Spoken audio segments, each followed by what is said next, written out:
Bismillahirrahmanirrahim. Assalamu alaikum everyone. Welcome back to my channel, my loving brothers and sisters. I hope you all doing great.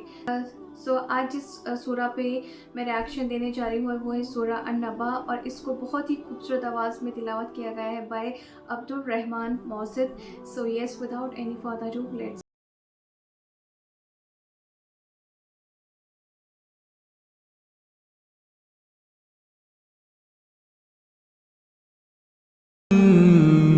يتساءلون عن النبأ العظيم الذي هم فيه مختلفون كلا سيعلمون ثم كلا سيعلمون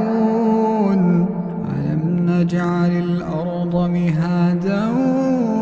والجبال أوتادا وخلقناكم أزواجا وجعلنا نومكم سباتا وجعلنا الليل لباسا وجعلنا النهار معاشا وبنينا فوقكم سبعا شدادا وجعلنا سراجا وهاجا وأنزلنا من المعصرات ماء ثجاجا لنخرج به حبا ونباتا وجنات ألفافا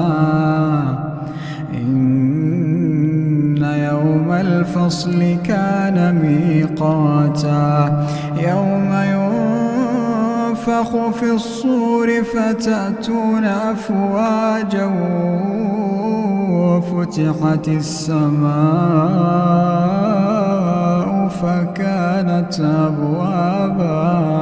وسيرت الجبال فكانت سرابا إن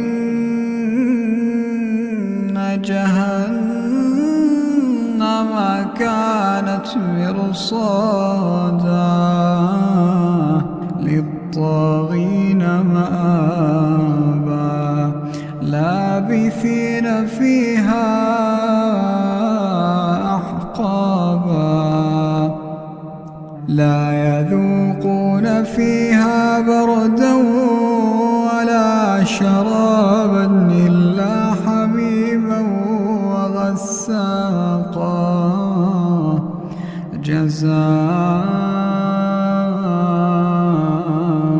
جزاء وفاقا إنهم كانوا لا يرجون حسابا وكذبوا بآياتنا كذابا وكل شيء أحصيناه كتابا فذوقوا فلن نزيدكم إلا عذابا إن للمتقين مفازا حدائق وأعنابا وكواعب أترابا وكأسا دهاقا لا يسمعون فيها لغوا ولا كذابا جزاء من ربك عطاء حسابا رب السماوات والأرض وما بينهما الرحمن لا يملكون منه خطابا يوم يقوم الروح والملائكة صفا لا يتكلمون إلا من أذن له الرحمن وقال صوابا ذلك اليوم الحق فمن شاء اتخذ إلى ربه مآبا إنا أنذرناكم عذابا قريبا يوم ينظر المرء ما قدمت يداه ويقول الكافر يا ليتني كنت ترابا. माशाल्लाह बहुत ही ज़्यादा खूबसूरत किरत थी, बहुत ही beautiful recitation थी। And yes जो इस सूरा है, सूरा अन-नबा, इसको हम असर के बाद पढ़ें तो उसकी बहुत ज़्यादा फ़ायदे भी हैं। एंड साथ में जो इस सूरा का मेन थीम है, जो मेन मैसेज है सूरा का, वो ये है उन लोगों के लिए जो अल्लाह की चीज़ों को एक्नॉलेज नहीं करते हैं, आयतों को इनकार करते हैं, तो उनके लिए इस सूरा में जो है ना टाइडिंग्स दी गई हैं। सो जो सूरा अन-नबा का जो एक्चुअल मेन मैसेज है वो ये है कि हेयर आफ्टर और जो डे ऑफ रिजरेक्शन है उसके बारे में लोगों को बताना, मतलब खोल खोल के चीज़ों को बताना कि अल्लाह सुब्हाना ताला ने कैसे हम सबको जोड़ों में पैदा किया और हमारे लिए वेजिटेशन उगाई ज़मीन में। और अल्लाह, जैसे कि अल्लाह सुब्हाना ताला इस सूरा में बोल रहे हैं कि क्या हमने तुम्हारे लिए ज़मीन को एक रेस्टिंग प्लेस नहीं बनाया, उसमें अल्लाह सुब्हाना ताला ने हमें जंगल दिए हैं आराम करने के लिए, और हमें कपड़े दिए हैं, और हमें जोड़ों में पैदा किया है, और हमारे लिए एक बर्निंग लैम्प यानी कि हमारे लिए एक जलता हुआ चिराग बनाया है। जलता हुआ चिराग, जैसे कि हमें रात को रोशनी मिलती है चाँद से, इसी तरह से अल्लाह सुब्हाना ताला फरमा रहे हैं सूरा में कि जो जन्नत है वो उस दिन खुल जाएगी, और उस दिन सिर्फ वही इंसान बोल पाएगा जिसको अल्लाह सुब्हाना ताला की रहमत हासिल होगी, और this will be the one of the greatest blessing, क्योंकि उस दिन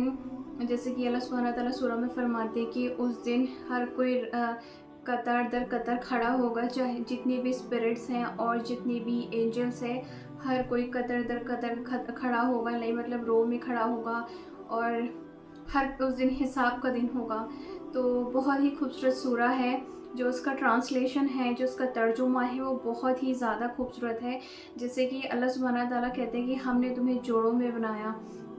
तो ये वाली जो आया है ना, ये वाली जो आयत है बहुत ही ज़्यादा टचिंग है। अगर इसका ट्रांसलेशन देखा जाए तो जैसे कि एक आयत में अल्लाह सुब्हाना ताला फरमा रहे हैं कि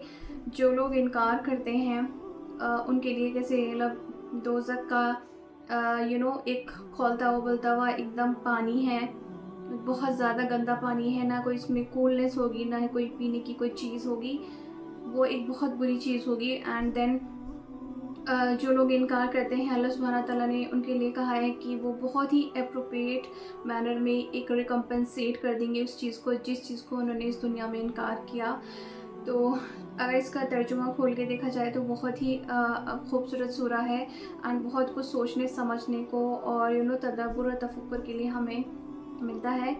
So if you feel like subscribing, then please don't forget to like, comment, share and subscribe, and also press the bell notification icon, so जब भी मैं कोई न्यू वीडियो अपलोड करूँ आप तक उसका नोटिफिकेशन पहुँच जाए। मैं आप सबके लिए दुआ है कि अल्लाह सुब्हाना ताला आप सबसे राज़ी हो। आमीन सुम्मा आमीन।